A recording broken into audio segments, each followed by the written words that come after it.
झारखंड महाराष्ट्र के चुनावों की घोषणा हो चुकी है। विधानसभा चुनाव यहाँ पर होने हैं और इसी में हाल ही में 15 अक्टूबर को चुनाव आयोग के द्वारा घोषणा कर दी गई है और महाराष्ट्र और झारखंड में चुनाव होंगे।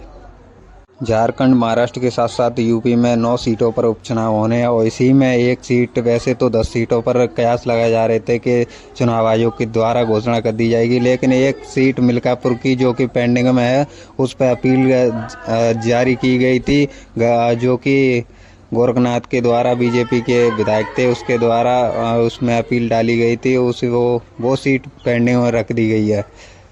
चुनाव आयोग के द्वारा कहा गया है कि ये सीट पेंडिंग में है, इसलिए इसकी ऐलान नहीं हुआ। अब 9 सीटों पर वहाँ पर उपचुनाव होने हैं। 9 सीटों पर सभी पार्टियों ने अपनी कमर कस ली है और प्रचार के लिए अपना कैंडिडेट फाइनल करने में जुट गई हैं।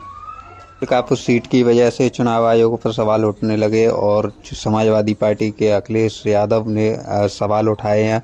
उन्होंने कहा कि जब मिल्कापुर की सीट है, जब यहाँ पर हमारे विधायक थे अवधेश यादव, तो वो सांसद पहुँच गए, तो यहाँ पर भी एक सीट खाली है और इसके द्वारा जनता को आक्रोश दिख रहा है, जो कि जनता में काम करने के लिए समाजवादी पार्टी की ओर से कहा जा रहा है कि ये भी सीट फाइनल होगी। बीजेपी को डर हो गया है और बीजेपी की तरफ से ही ये करवाया गया है। साजिश है बीजेपी की। जब बीजेपी समाजवादी पार्टी के कैंडिडेट जीतेगा, यहाँ पर समाजवादी पार्टी का कैंडिडेट जीतेगा, इसलिए मिल्कापुर सीट पर जो कि बीजेपी की तरफ से चुनाव आयोग के द्वारा ये सीट फाइनल नहीं की गई है। तो इसी को देखते हुए अखिलेश यादव का यहाँ पर बयान बहुत बड़ा